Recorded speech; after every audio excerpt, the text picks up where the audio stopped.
Olha, eu gosto mais de ficar no ambiente clínico do que falando assim para a galera toda. Mas eu quero agradecer ao Anderson, ao Marcos, né, pelo espaço que concederam aqui para eu poder dividir a minha vivência clínica, né? E eu vou dar uma ênfase em cima do título desse encontro, que é Equipando os Santos de Deus. Quando eu olho esse título, eu imagino que é equipar para fazer o ID. Então, é entrar no território inimigo, entendendo que é um campo de batalha, né? Então, eu vou dividir com vocês aquilo que eu enxergo na clínica do que seja o grande desafio das pessoas que estão dividindo o tempo comigo, dividindo suas angústias comigo, tá? Então, meu desejo é que esse tempo nosso seja para que a ansiedade no coração das pessoas que estão fazendo o ID seja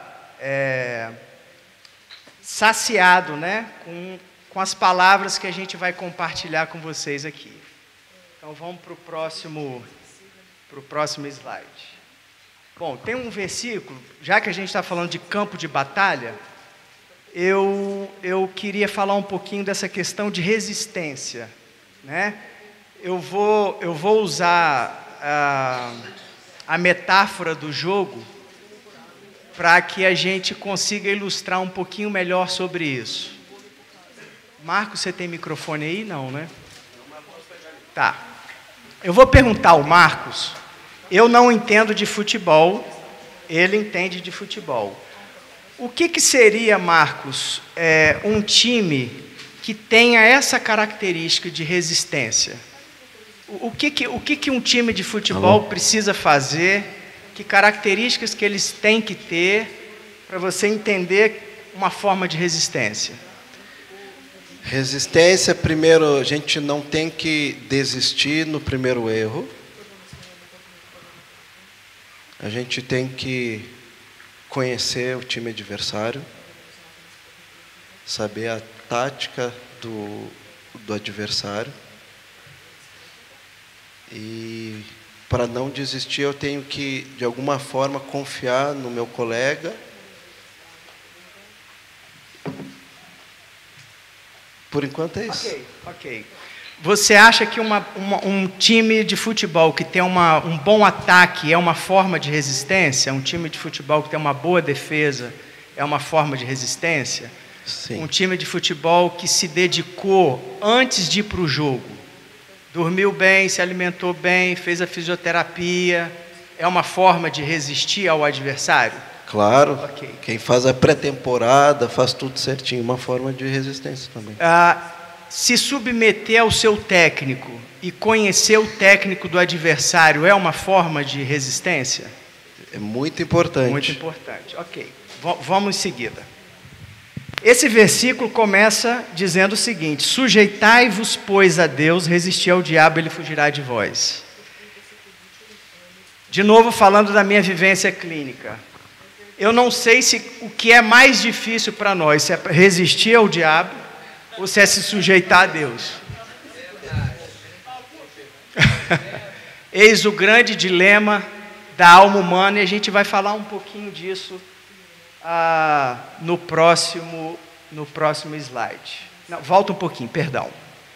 Eu vou passar um vídeo bem breve, só para a gente fazer uma imersão do lugar onde a gente vai transitar. Esse Zucaró aqui, ó. Isso. É um videozinho. Mas não está aparecendo. Não está aparecendo, não. Não está, não.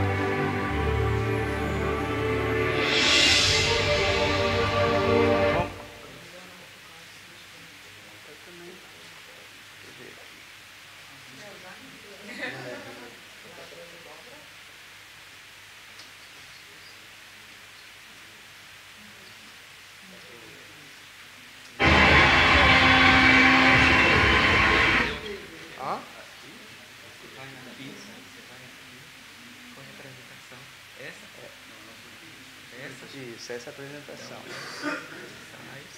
Agora foi. Então, volta lá no comecinho, então, para mim. Então, faz aí para mim. Foi.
Linda apresentação, né? De um grupo, eu acho que é australiano, chamado Zucaró.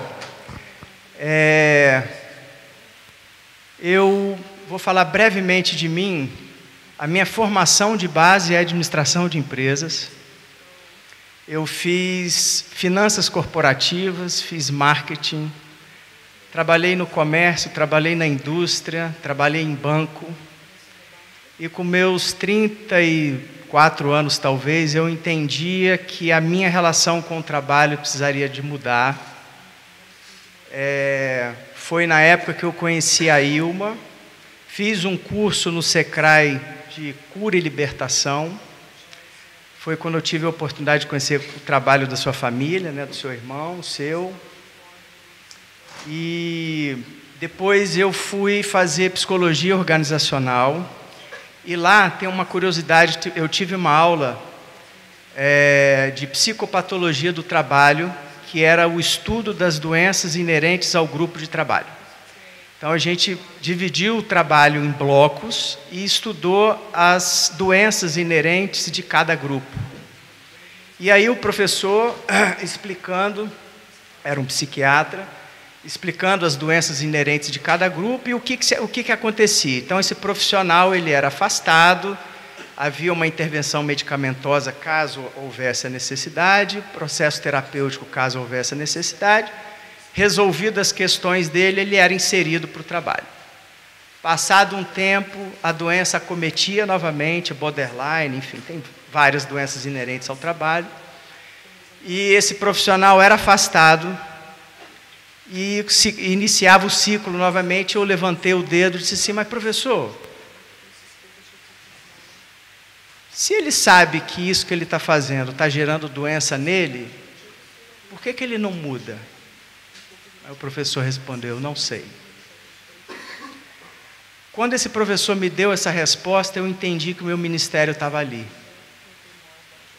Então, depois disso eu fiz psicanálise clínica, depois eu fiz terapia familiar sistêmica, eu produzi um artigo voltado para empresas familiares, quer dizer, família nos seus dilemas de empresa.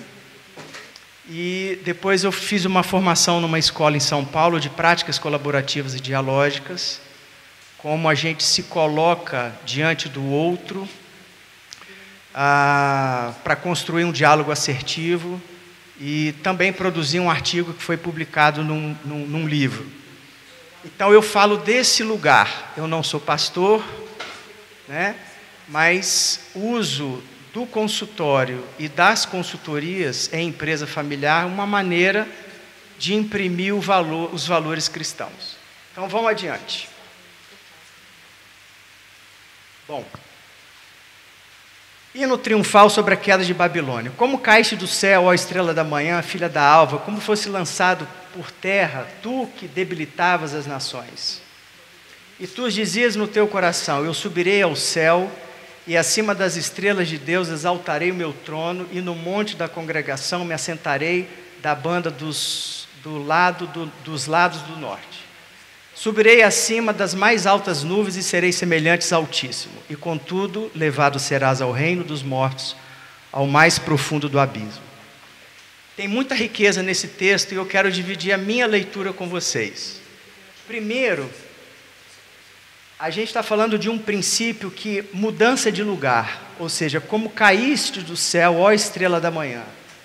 Então aqui ele está falando de uma mudança de lugar.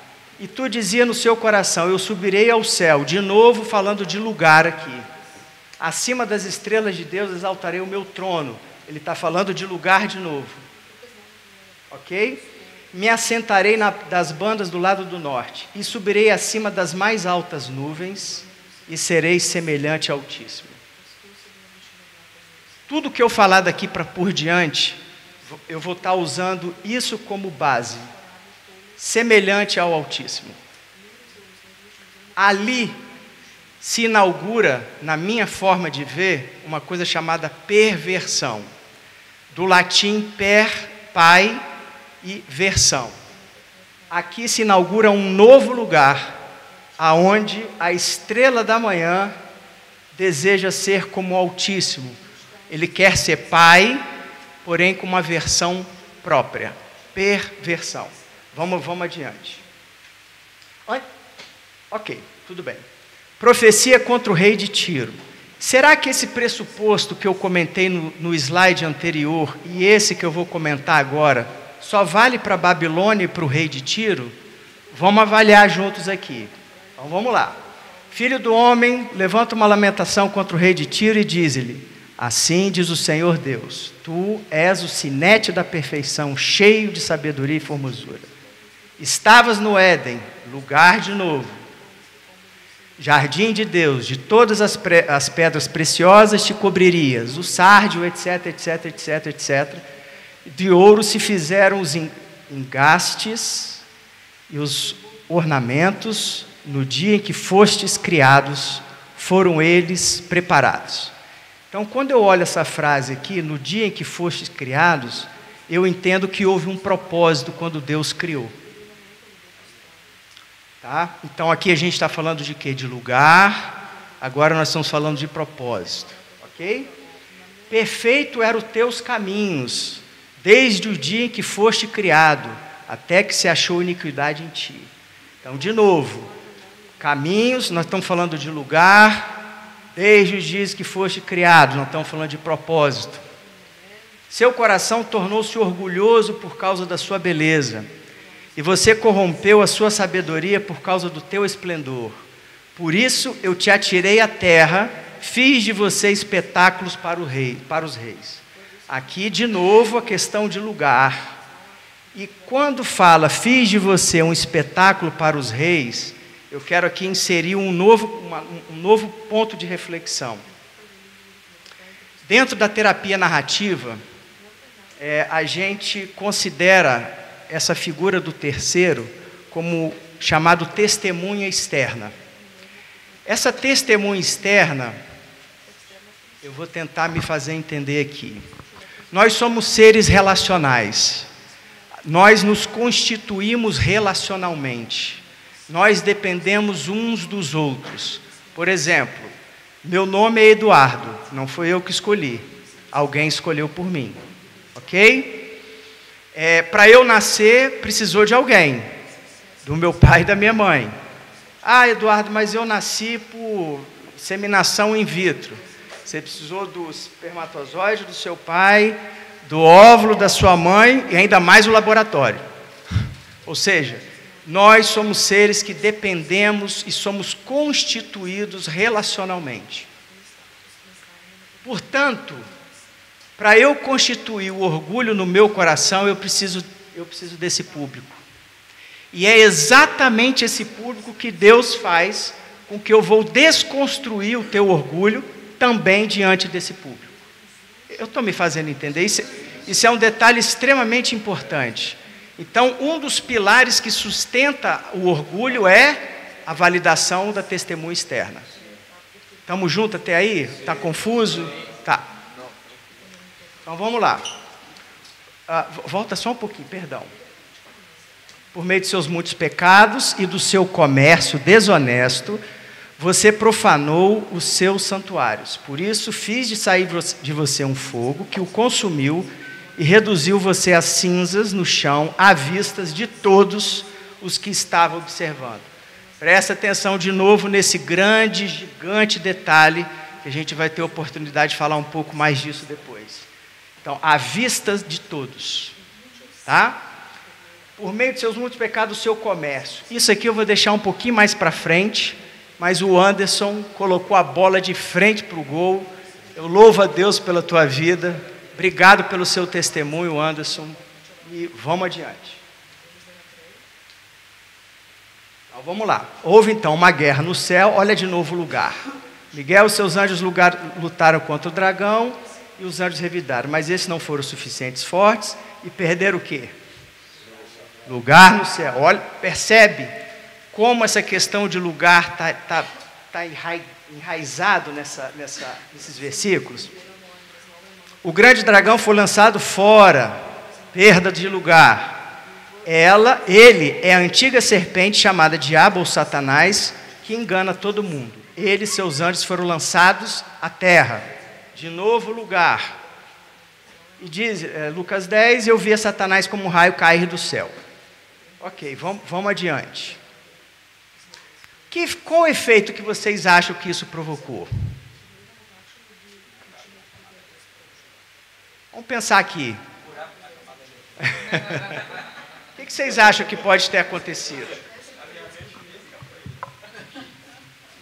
Vocês têm alguma ideia?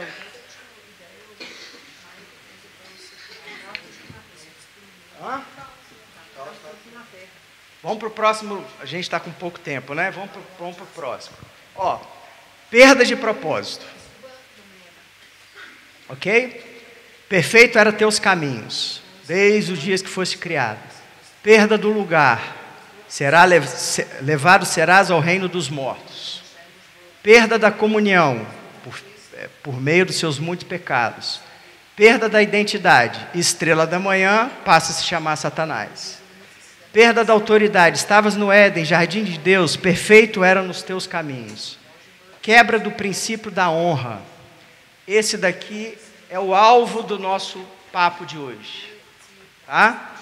Quebra do princípio da honra. Sereis semelhante como Altíssimo.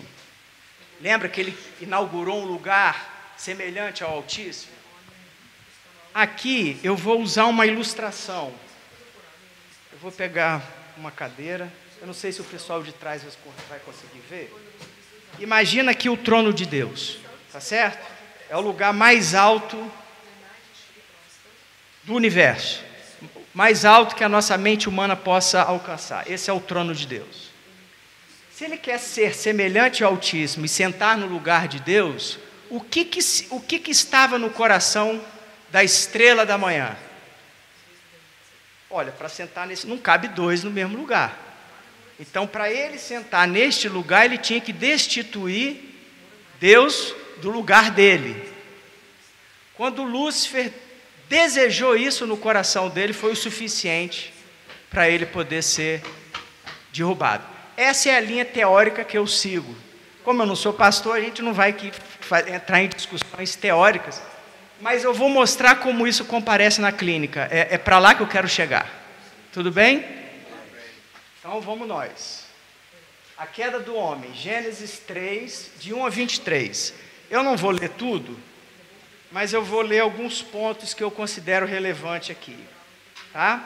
Então veja, a serpente, mais astuta que todos os animais, chega até quem para conversar?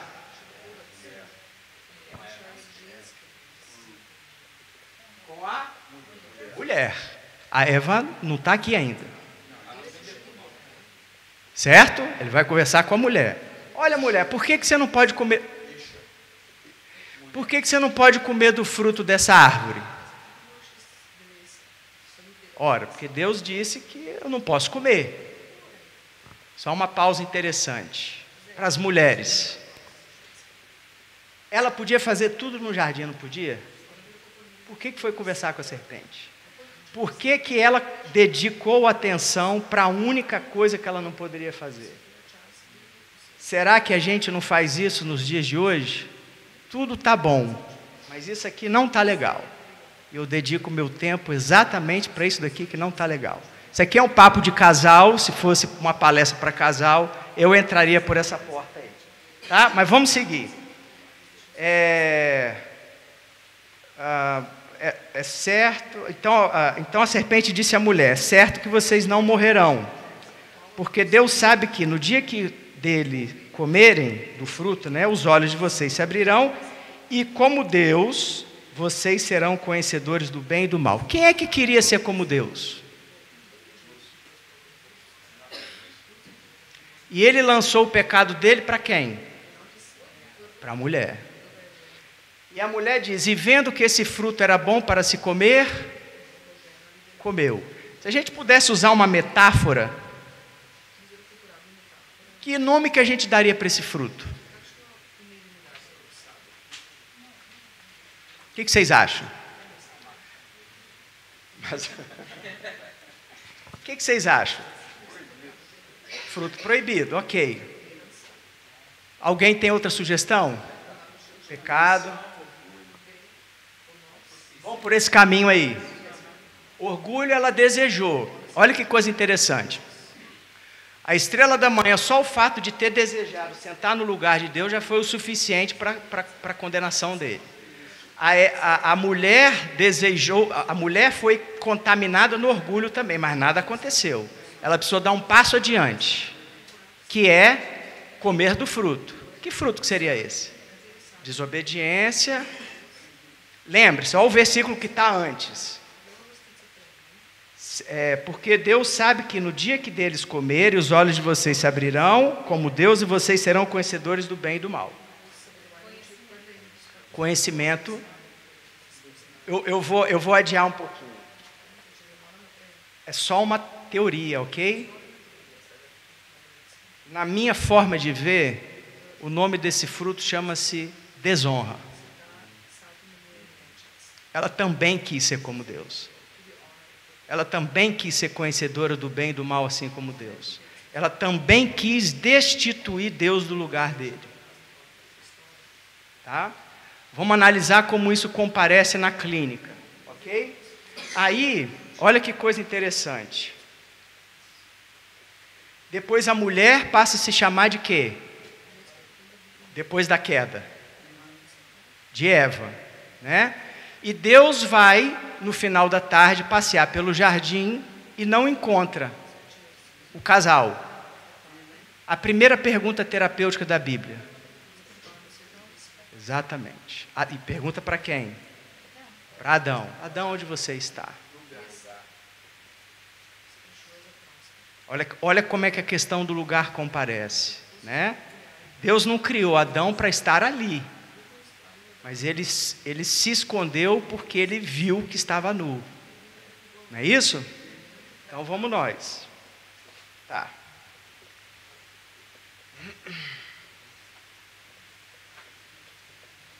Então Deus institui, depois da queda, ele fala que do suor do teu rosto você comerás do pão até que volte à terra.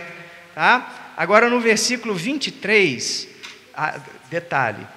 E o homem deu à sua mulher o nome de Eva, por ser mãe de todos os seres humanos. Então a identidade da mulher passa a ser dada por Adão. E o desejo da mulher vai para o homem. Então quando a gente vê hoje esse movimento feminista, né, de emancipação, Na verdade, está tentando sair desse jugo que está aqui. Tá? No 23, para finalizar essa parte, diz assim: por isso o Senhor Deus o lançou fora do jardim do Éden. Por isso o Senhor Deus o lançou fora do jardim do Éden. Olha a questão de lugar de novo. E aconteceu com Adão e Eva o mesmo que aconteceu com ele. Vamos para o próximo capítulo. Então vamos pensar qual o efeito desse episódio. Quebra do princípio da honra, perda do propósito. O objetivo não era ser o guardião da terra? Perda do lugar, perda da comunhão, perda da autoridade. Lúcifer, o apóstolo Borges falou disso mais cedo, né? Lúcifer toma para si a jurisdição da terra. Perda da identidade divina, Adão pela perda do seu propósito e autoridade, e a mulher para se chamar Eva. Crise com a sua descendência. O Anderson comenta sobre Caim e por aí vai. Então olha só, honra é posição, lugar de destaque em relação aos demais. Identidade, conjunto de características que distinguem uma pessoa ou uma coisa e por meio das quais é possível individualizá-las. Vamos para o próximo capítulo. O que vocês acham que essa trama que ocorreu com Adão e Eva acontece na minha e na sua alma? O que vocês acham que pode acontecer? Que tipo de impacto que isso traz, que é o que o apóstolo Borges falou do antigo, do velho homem, do homem adâmico? O que vocês acham que isso pode trazer para nós? Confusão de identidade, ótimo. O que mais? Quebra de aliança, conflito. O que mais? Afastamento da relação, confusão no propósito. O que mais? Faltou uma perda de lugar. Consciência, identidade e propósito. Separação. Vamos dar o próximo aí. Então vamos lá. Rejeição, exclusão, quebra da comunhão, solidão e crise existencial. Aqui inaugura o sentimento de orfandade. Eu diria que essa é um dos grandes pilares da fome da nossa alma. Tá? Necessidade de pertencimento. Se eu estou órfão, olha, presta atenção no versículo. Senhor Deus o lançou fora do jardim do Éden. Olha como isso é forte. Tá? Então, eu trago o sentimento de orfandade, eu trago a necessidade de pertencimento, exercício das funções equivocadas na família e na sociedade, porque eu estou em crise com quem eu sou, eu tenho crise com quem o outro é. Fome no corpo, na alma e no espírito, perversão sobre as motivações, relação adoecida com o trabalho, o Anderson ilustrou bem isso aqui. Orgulho como contraposição ao sentimento de rejeição. Eu aqui não preciso de ti. Você me lançou fora? Agora eu que não quero você. Por isso que na minha leitura, o maior desafio nosso é esse: se sujeitar-vos, pois, a Deus. Como eu vou me sujeitar a você se você me rejeitou? Ok? Portanto, eu tenho crise com a autoridade,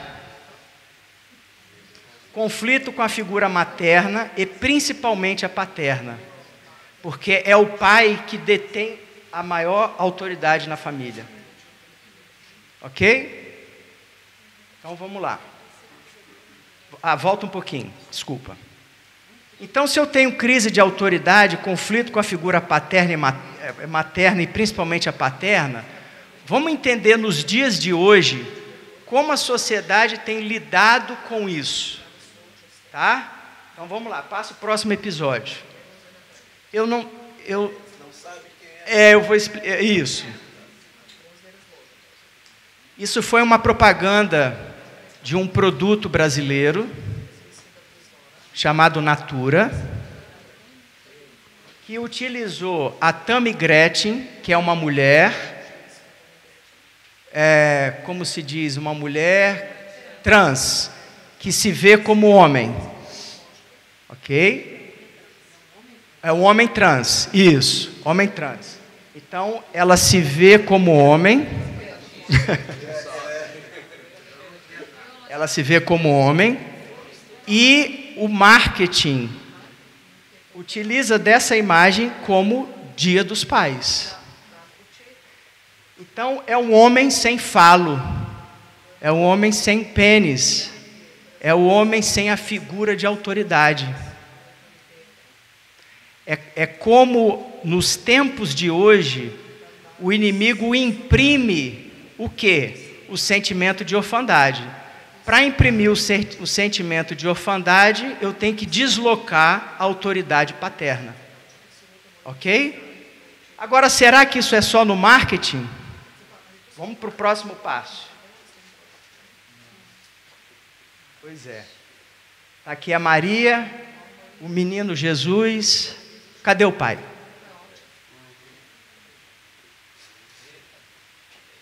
Cadê a figura paterna? E percebe os detalhes do semblante. Olha o semblante. Tanto da mulher quanto da criança.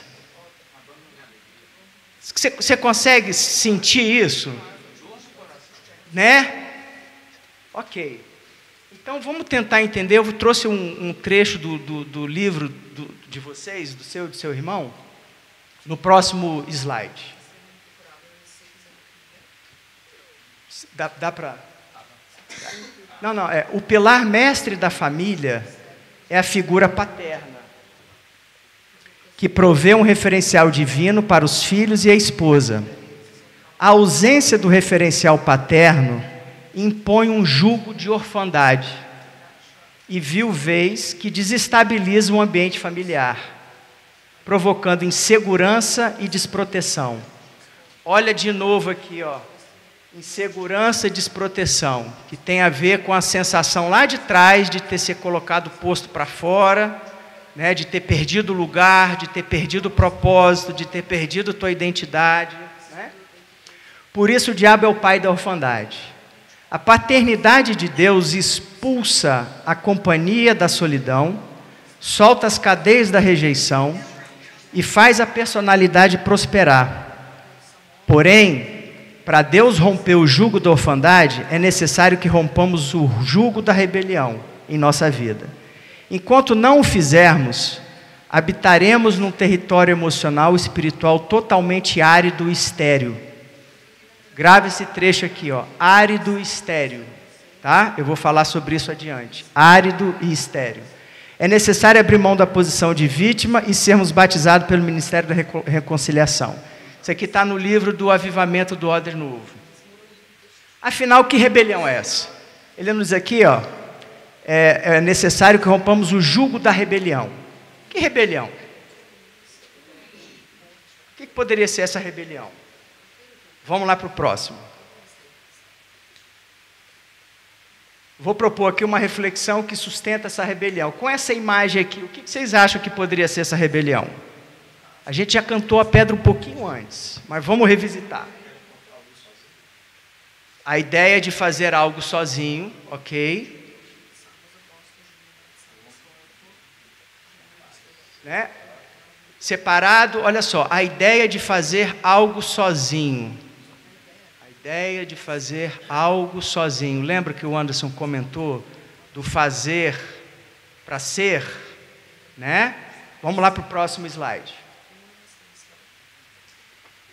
Eu diria que a nossa maior forma de rebelião contra Deus é a nossa crise com a nossa própria identidade. Eu diria que aqui está centrado a maior fome da nossa alma e do nosso espírito. Por isso daqui, a gente é capaz de fazer qualquer coisa. Agora, diminui que eu quero colocar um vídeo.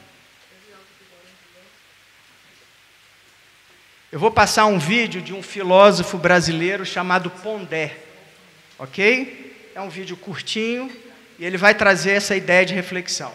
Vai lá naquela pastinha dos vídeos. Vê Pondé aí. Bota aí o Pondé, só apertar o... A gente nasce frágil. É isso aí mesmo.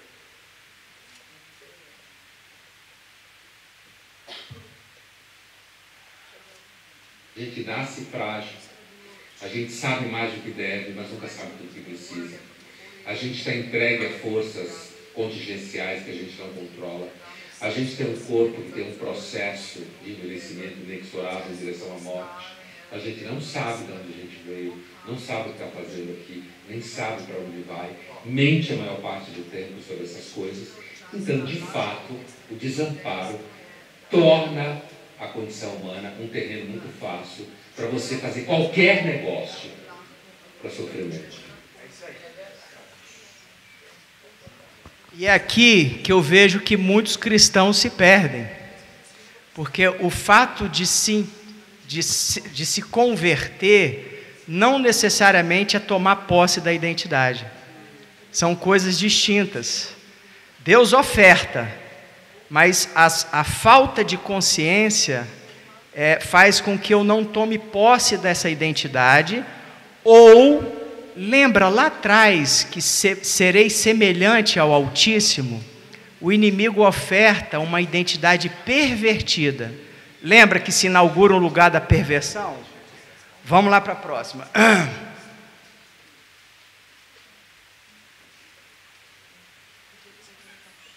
Bom, antes da gente entrar nessa parte aqui, passa um slide para frente. Volta, pode voltar. Volta. Aqui. Vou fazer uma citação breve, eu não tinha visto o versículo que estava aqui.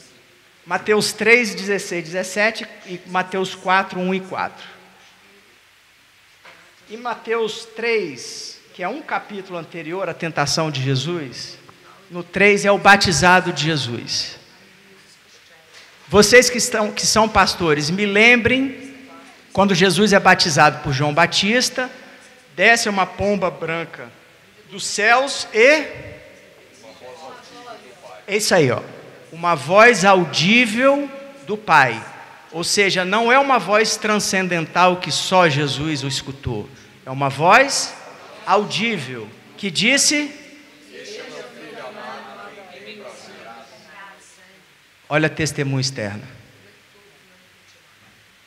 Está percebendo esse detalhe? E não é só isso. Pública. Para que o público, que é o que a gente chama de testemunhas externas, saibam quem Jesus é, quem eu sou, né, o Pai, né, e a identidade dele seja validada ante aquele público. É confuso isso? Não? Olha que lindo. Era o início do ministério.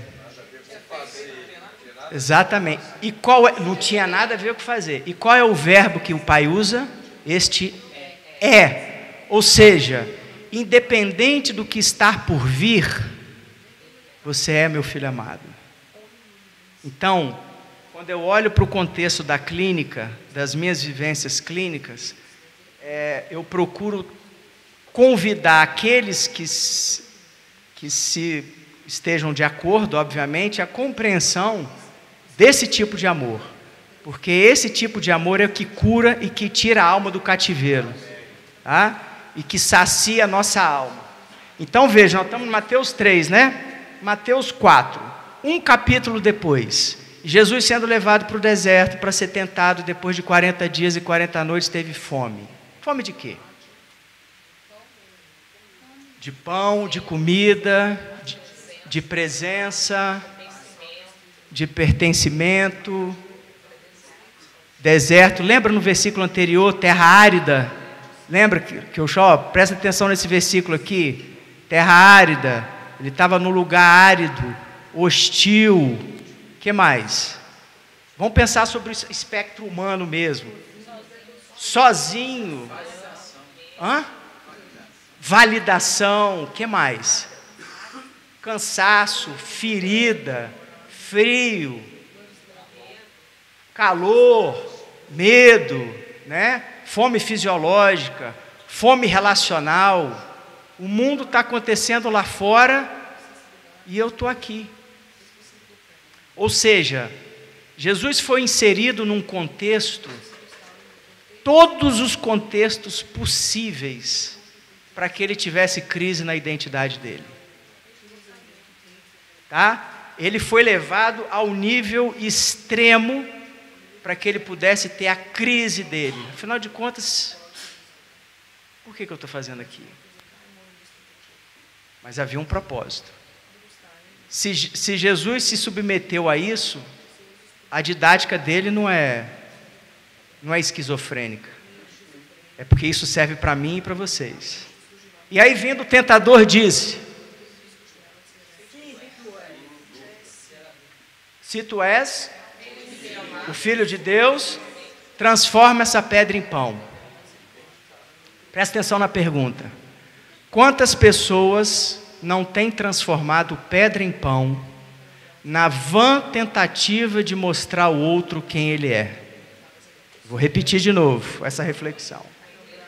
Quantas pessoas não têm transformado pedra em pão na vã tentativa de provar ao outro quem ele é? E nessa cena, quem que é testemunha externa? O próprio diabo. Ele se coloca nesse lugar. Tá certo? Agora, presta atenção num detalhe. Quantas pessoas não têm estado com o celeiro cheio de pão, com a tentativa de dizer: olha, você não me provoca mais não, que eu sou o cara, hein? Agora, como a gente está num contexto... Perdão, deixa eu voltar a fita um pouquinho. O que seria o ato de transformar a pedra em pão? Não, o ato de transformar, né, do suor do teu rosto, é o trabalho. Então, o ato de transformar pedra em pão é o trabalho. Então, o que isso significa?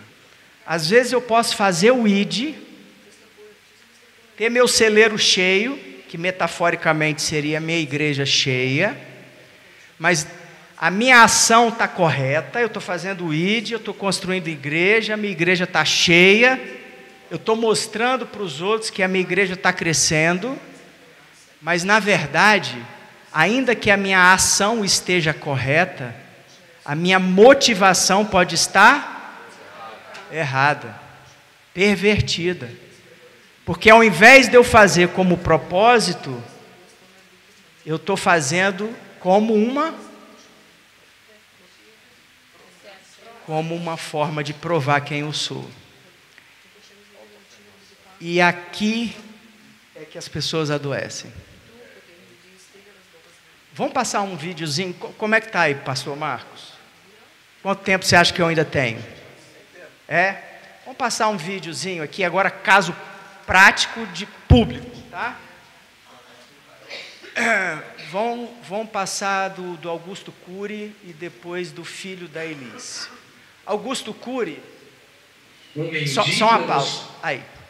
Augusto Cury é um médico psiquiatra no Brasil, que ele trabalha com as questões emocionais. Isso, ele é muito bom. Então, volta aqui um pouquinho aqui, ó. Um ex-ateu, a história dele é bem bonita. Vamos lá. O mendigo emocional é aquele que precisa de muitos estímulos para sentir migalhas de prazer. Aplausos, apoios, reconhecimentos, tudo isso é muito, muito sério. Quando você terceiriza a sua felicidade em relação às expectativas dos outros, é muito perigoso. Vivemos em sociedade. Precisamos, obviamente, de nos relacionar e de ter um retorno. Mas o excesso é um problema.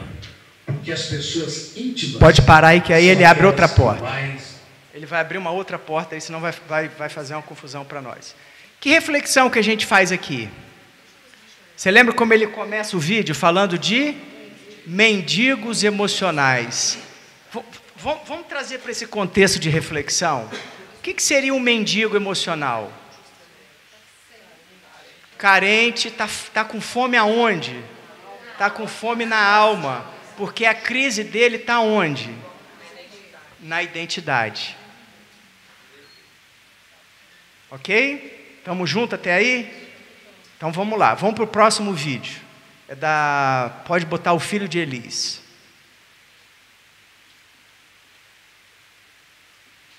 Aí você dá uma pausa só um pouquinho para eu poder contextualizar para ela. Elis morreu de choque anafilático. Aí. Elis Regina foi uma cantora muito famosa no Brasil e que há uma suspeita de que ela se suicidou. E quem vai falar é o filho dela.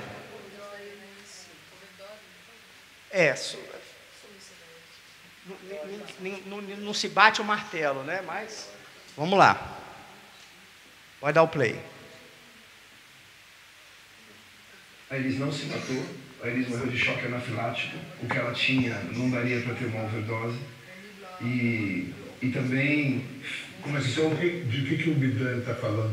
De um desejo de se sabotar?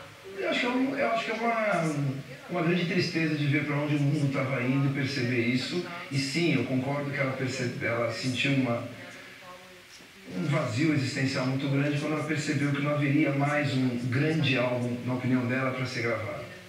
E ela fez o que os Beatles fizeram, só que não era uma banda, era uma pessoa. Mas não é de propósito, não é um suicídio. Elis Regina, a cantora, as pessoas podem falar, mas a dona Elisa, minha mãe, ela jamais iria se matar com 3 crianças em casa, jamais. Que reflexão à luz daquilo que a gente está conversando aqui. Isso aqui é real, gente. Eu estou falando de caso real. Que reflexão que a gente faz à luz do que estamos conversando. Vamos lá. Que reflexão que a gente pode fazer? Ah, garoto. Né? Ó, meu garoto. Ah, rapaz. Você vê o fruto frutificando, irmão. Mas fala alto para as pessoas ouvirem. O celeiro dela já estava cheio, não tinha mais o que fazer. Ela não tinha um novo álbum. Para que coisa isso mais se no celeiro? Percebeu a resposta dele? Sim, ela era o fazer dela. Era o fazer dela. Então, como não tinha mais uma grande obra, não tinha mais um grande fazer, a identidade dela entra em crise, porque a identidade dela está atrelada no lugar errado, que essa é a especialidade do diabo, é perversão. Ele vem com meias verdades, né? Se tu és o Filho de Deus, transforma essa pedra em pão. Para os pastores aqui. O ato de transformar a pedra em pão está inerente à nossa natureza, né? Do suor do teu rosto comerás do pão da terra. Então, o diabo sabe sobre isso, porque a justiça já está sobre ele. Ninguém mais no planeta conhece mais a justiça de Deus do que ele, porque a justiça já está sobre ele, ele já está condenado. Mas aí ele coloca uma perversãozinha no meio. Ele coloca, se tu és o Filho de Deus, me prova, eu me coloco aqui no lugar de testemunha externa, eu te valido, né? Então, a frase do capítulo 3 tu és meu filho amado. Ele queria combater aquela afirmação de Deus. Porque, afinal de contas, ele queria roubar, porque Jesus estava com ferida, com fome, em ambiente árido, sozinho, sem relacionamento, né? É o lugar mais árido que a nossa alma humana poderia suportar, né? Exposto, sem, enfim. E aí, E a resposta de Jesus dizer que não só do pão do homem, mas a palavra que procede da boca de Deus. e qual foi a palavra? E qual foi a palavra? Então, irmãos, declarem isso. Vocês, eu e vocês, nós somos filhos de Deus, comprado por um alto preço. Precisamos tomar posse disso. Jesus já nos ofertou essa identidade. precisamos ter consciência de tomar posse dela, é nossa, entende? Então, para nós que estamos fazendo o ID em terras áridas, né, em terras hostis, né, a gente precisa ter essa consciência, mas eu ainda não terminei não, que tem uma estratégia de luta aqui que a gente ainda precisa revisitar. Vamos adiante. Qual o antídoto para lidarmos com esse desafio? Em termos práticos, o que vem a ser sujeitai-vos, pois, a Deus? O que vocês acham? Eu vou ler aqui a tradução do dicionário, tá? Sujeitai-vos, reduzir a sujeição ou obediência, submeter para sofrer alterações ou modificações, limitar ou inibir o seu comportamento ou a sua ação por causa de algo ou alguém, dar-se por vencido, render-se. Gosto muito do exemplo que o Anderson trouxe. O Jacó entra no Val de Jaboque com crise de identidade. Por que, Eduardo, você está falando isso? Olha só, qual é o homem que veste a roupa do outro para se passar por alguém que ele não é? Para ganhar algo que não é dele. Né? E nós estamos falando de uma família consagrada. Entende? Pais preferencialistas, um pai prefere um filho, a mãe prefere outro. Então, mesmo em famílias consagradas, em famílias cristãs, esse dilema da alma humana comparecem e a gente precisa trazer luz sobre isso, porque, veja, equipando os santos de Deus, eu estou entendendo que o ID é campo de batalha. Eu estou adentrando no território inimigo. E se a justiça já está sobre Satanás, ele sabe exatamente aonde pode nos parar. E é agora que eu quero entrar na reflexão sobre honra. Qual o antídoto? Tá? Então vamos lá. Eu vou fazer uma ilustração aqui.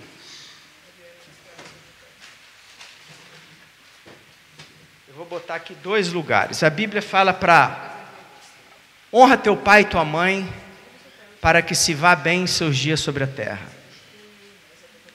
Afinal de contas, o que é honra? O que é honrar pai e mãe?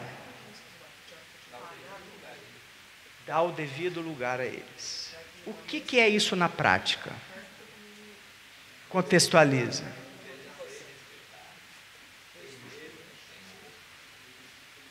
Obedecer, respeitar. Não roubar o lugar, dar o lugar, não trocar os papéis. Eu vou entrar por essa porta aí. Qual que é o papel do pai?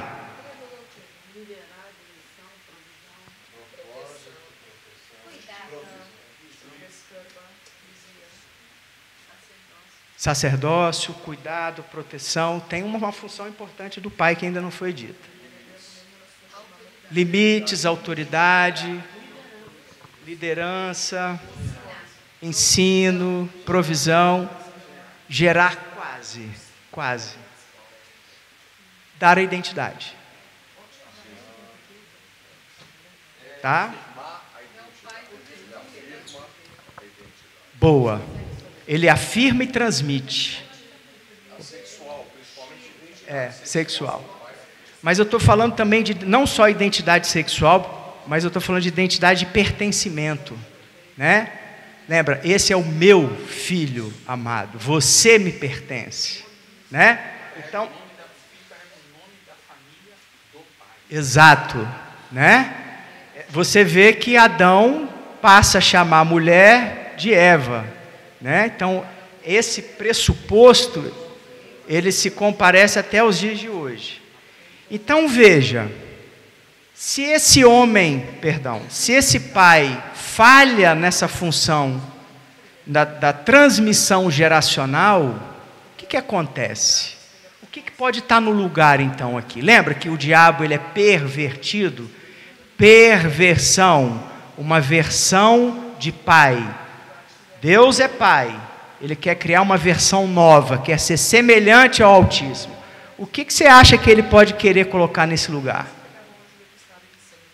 Primeiro, só para validar, honrar é dar o lugar, ok? Independente se o pai faleceu ou não, o lugar permanece. Tá certo? Isso aí tá claro para vocês? Tá. Para o grupo tá claro que honra é dar o lugar? Ok. Então, dentro desse pressuposto da perversão, o que você acredita que o diabo oferta caso o pai falhe na sua transmissão geracional? Lugar para outra pessoa. Quem que poderia ser? A mãe é uma possibilidade.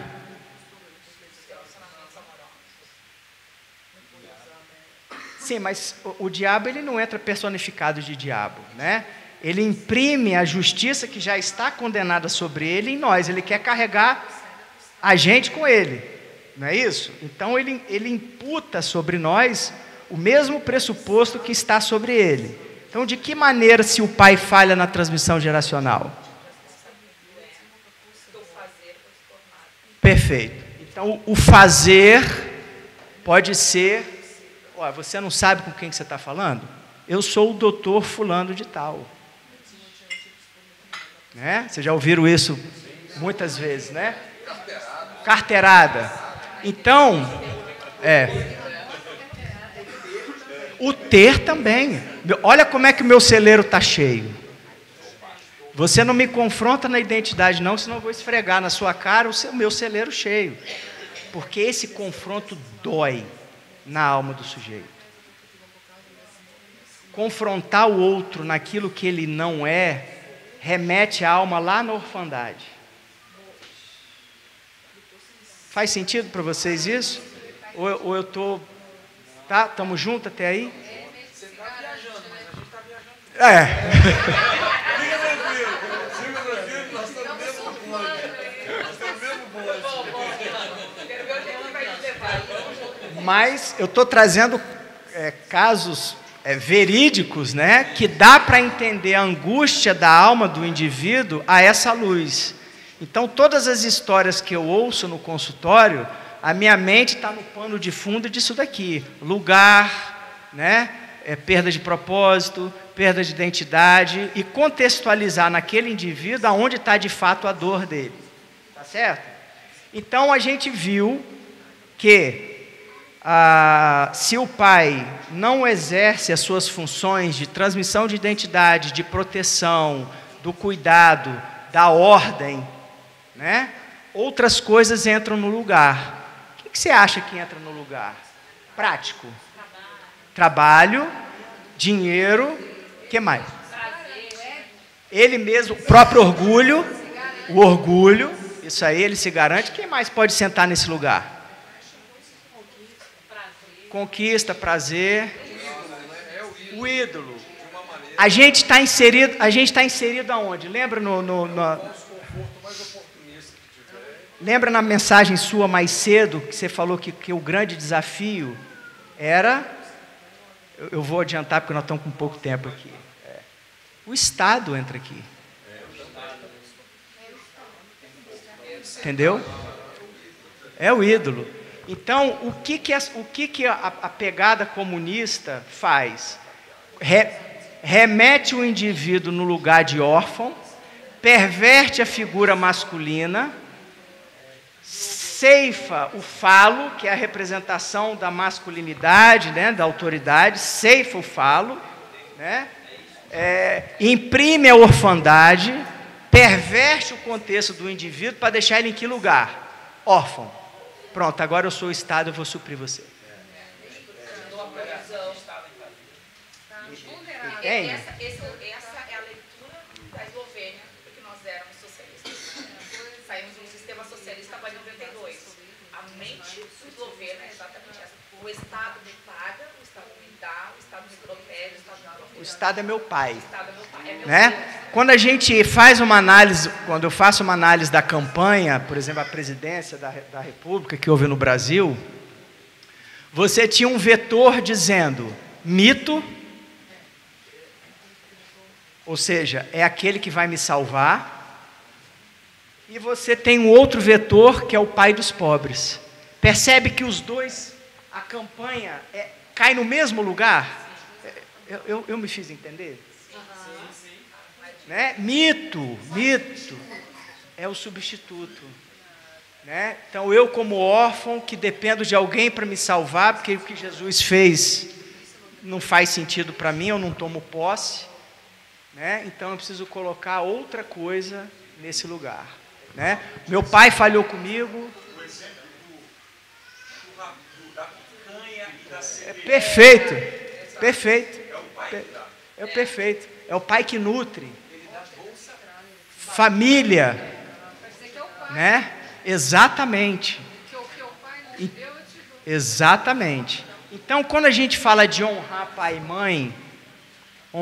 mãe é a grande arma que quem tiver disposto a fazer o ID, entrar no território do inimigo, ele tem que compreender o que é honrar pai e mãe, e honrar pai e mãe no contexto dele.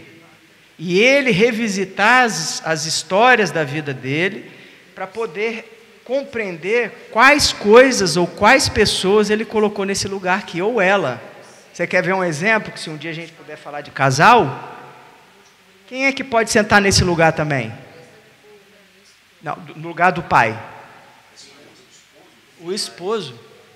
O esposo não transmite identidade? O esposo não tem a função de proteger? Não tem a função de nutrir? O pastor também. A igreja também. O ministério também. Exatamente. Os líderes religiosos querem do ministério. Aí, agora pensa. Pronto, a gente está conectado. Tá? Agora imagina o seguinte. Eu vou entrar numa arena, num território de luta, tá certo? Aonde eu estou todo contaminado aqui no lugar de honrar meu pai e minha mãe. Botei igreja, botei dinheiro, botei ministério, tá certo? Meu pai falhou comigo, então quem me supre é a igreja, não é meu pai, não preciso mais do meu pai. Aí eu entro no campo de batalha. O que você acha que vai acontecer comigo no campo de batalha? Na hora que eu encontrar com o inimigo, que está sobre ele o jugo da justiça, ele vai olhar para mim e vai fazer o que comigo?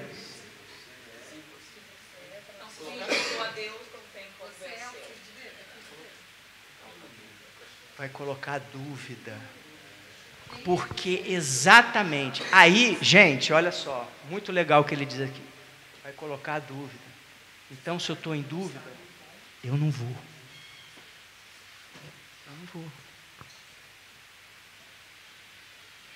Então percebe que às vezes a gente bota, porque o inimigo, porque fez, porque aconteceu. Na verdade, o problema não está fora, o problema está em mim. Eu aqui não estou observando o que é isso daqui, ó.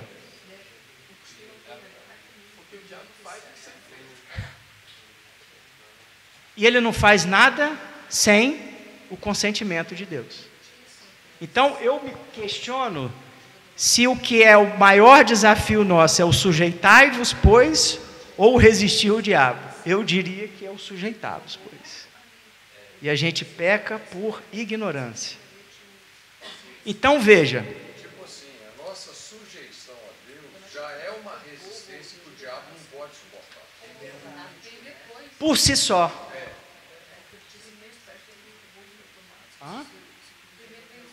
Exatamente. Vem depois. Foi a pegadinha que eu provoquei no início da nossa reflexão. Né? Então, pode passar o slide. Então, presta atenção nesse detalhe aqui. Quando eu honro, quando eu dou o lugar de honra aos meus pais, ao meu pai e à minha mãe, eu me sinto suprido na minha identidade, no meu senso de pertencimento. Se o meu pai, a figura humana, ou a minha mãe, a figura humana, falhou, isso tem a ver com a humanidade deles, assim como eu também falho. Tá certo? Mas quando eu dou o devido lugar deles, para eles, eu me sinto suprido na minha identidade. Não importa mais o que meu pai fez ou o que minha mãe deixou de fazer. Quando eu dou o devido lugar, eu me sinto suprido na minha identidade.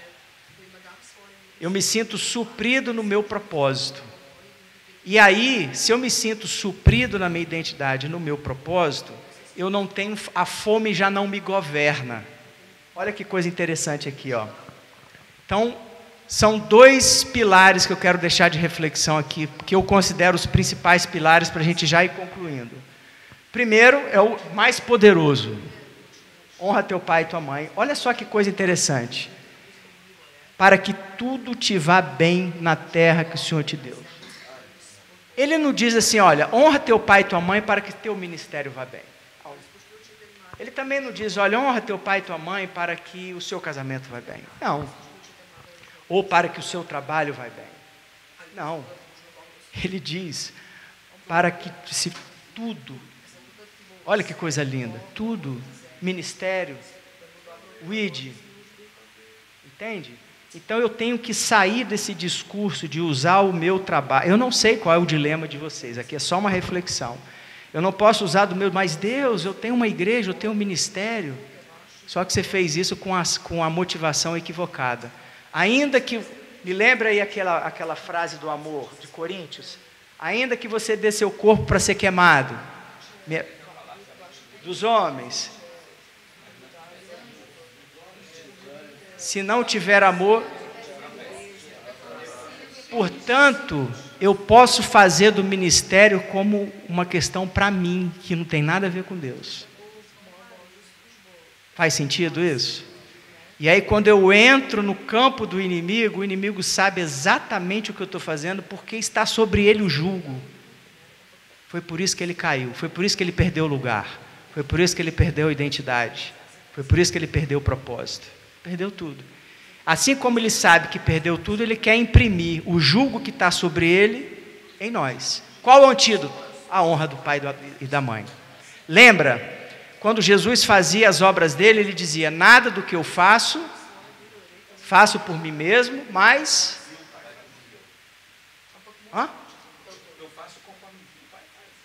Mas não faço por mim mesmo, mas faço para o meu pai que está no céu.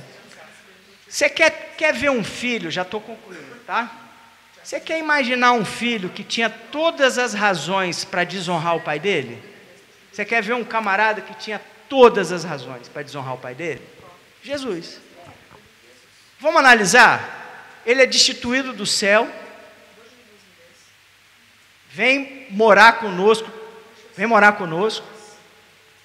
O pai dele diz o seguinte, olha, você vai sair daqui de casa, tu vai morar lá naquele lugar hostil, as pessoas vão te pisar, vão te ferir, você vai sentir dor no corpo, na alma e no espírito, eu vou me separar de você. Eu vou me separar de você. Pela primeira vez isso vai acontecer. Agora, filho, o maior desafio não é esse. Eu quero que você ainda faça tudo isso por amor àqueles que vão te matar. Você quer ver um filho que tinha razão para desonrar o pai dele? Esse é Jesus. Então, irmão, quando a gente olha, eu no meu lugar de filho, em relação às questões que houveram falhas, quando eu me espelho no desafio de Jesus, isso é muito pequeno, torna muito pequeno. Entendeu? Ok? Então, para concluir, vamos lá em Mateus 5,9. Bem-aventurados pacificadores, porque vocês serão chamados filhos de Deus. É possível, pacificadores, acho que eu escrevi aqui em algum lugar. Aqui, ó. Aquele que restabelece a paz, quem busca pacificar, apaziguar, pacifista, capaz de pacificar, de promover a paz, etc. É possível alguém ser pacificador com fome? Imagina um cachorro com fome. Imagina a gente com fome. O que um homem com fome faz? Lembra do Pondé?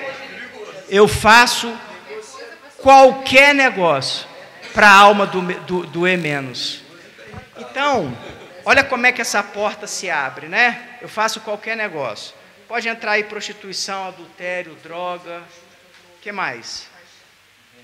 Aí às vezes a gente vê pessoas tentando lutar contra isso, mas a luta não é contra isso. Eu tenho que ir na origem, porque se sua alma permanecer com fome, você vai ter inclinação para fazer qualquer negócio, para a dor da alma diminuir. Então, a gente às vezes vê pessoas se sentindo culpadas porque se cometem com frequência os mesmos pecados, e tenta lutar com aquilo e não consegue sair, mas você não corrige isso enquanto não saciar a alma desse indivíduo. E como é que se sacia a alma? Tirando o sentimento de orfandade. Como é que se sacia a alma? Dando identidade de pertencimento. Como é que se sacia a alma? Dando o devido lugar do pai e da mãe. Porque aí, eu com a alma saciada, eu consigo ser pacificador. E olha de novo a testemunha externa aqui. Porque serão chamados filhos de Deus. Olha como é que comparece a terceira pessoa. Percebe como é que nós somos seres relacionais?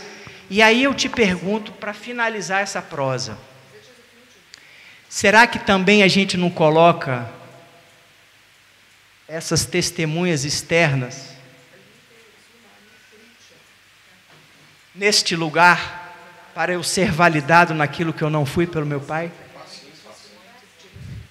E aí eu também te pergunto, será que Deus, por amor a nós, às vezes tem dito o seguinte: olha, eu vou dificultar o id de vocês o máximo que puder, porque vocês podem ser facilmente corrompidos.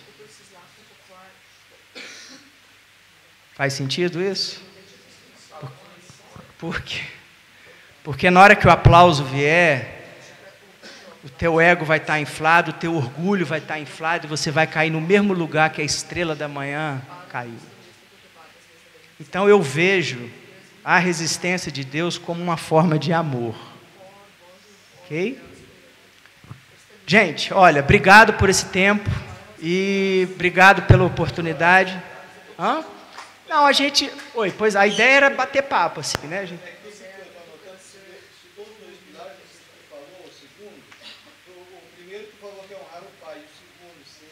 Aqui, ó, pacificador, volta a fita. Aqui, ó. Ser pacificador. Exatamente, porque eu, como pacificador, eu recebo a identidade, ó. Né? Eu tenho a identidade vinda de Deus, ok?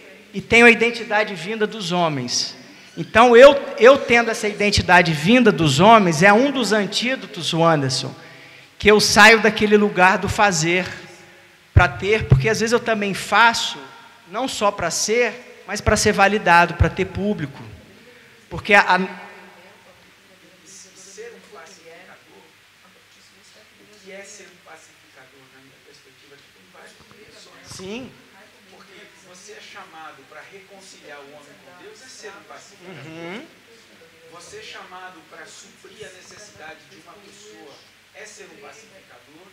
De arrumar um trabalho para ela, suprir sua necessidade, é ser um pacificador. De interferir em relações de conflito, é ser um pacificador. Então, atuar na prática, ser um pacificador, é agir em prol do outro. Sim, perfeito, perfeito. É agir como um pacificador de conflito, que pode ser conflito relacional, como pode ser conflito com ele mesmo. Quem não está saciado não consegue fazer isso. Exatamente. Se ele não teve um pai, ele não vai ter Deus como pai. Veja, se ele não teve a gente não pode pensar que isso é uma sentença eterna, né? Quer dizer, se ele não teve um pai, a tendência dele é ter uma relação pervertida com Deus Pai. Sim, mas é possível ressignificar isso, por isso a terapia. Porque senão você fica sentenciado o resto da vida porque você não ficou refém de alguém que não cumpriu a paternidade na sua totalidade.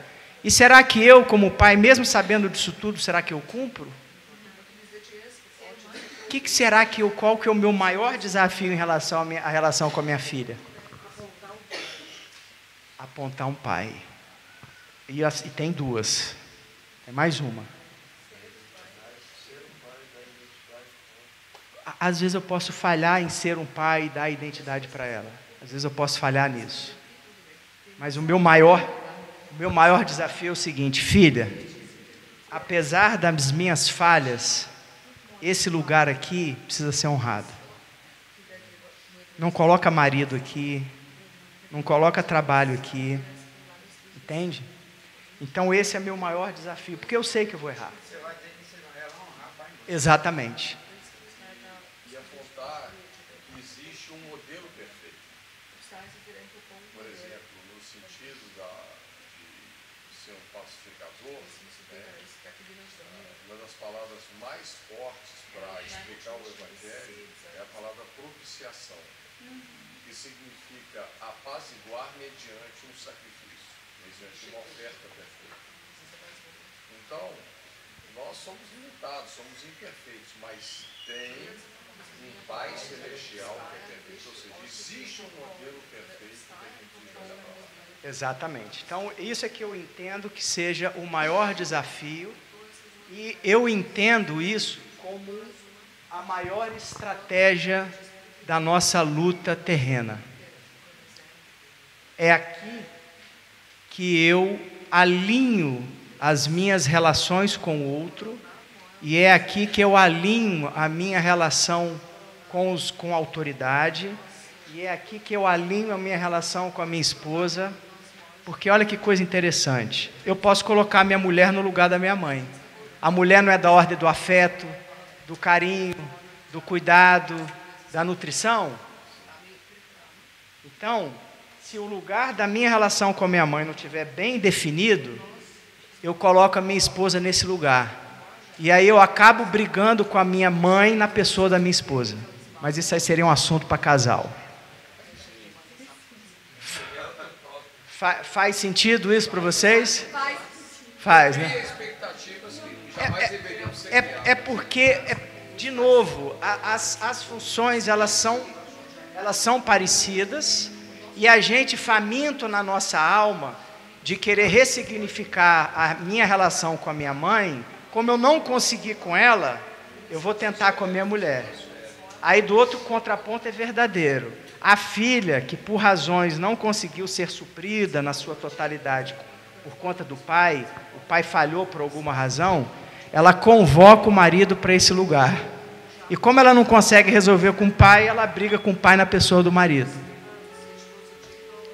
Igual a pessoa que chega na igreja e olha para o pastor com uma situação mal resolvida com o pai. E o pastor também se coloca no lugar do pai, diante daquela ovelha, para mostrar para o pai que você falhou comigo.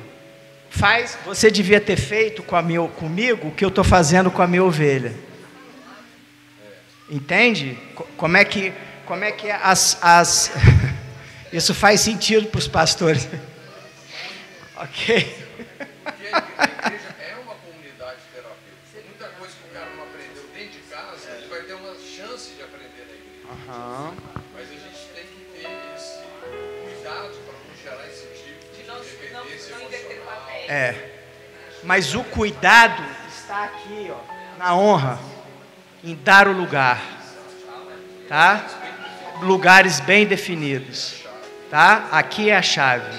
E amigos, irmãos, não vão para o campo de batalha sem cumprir esse pressuposto aqui. Isso aqui é uma lei que vale para os dias de hoje.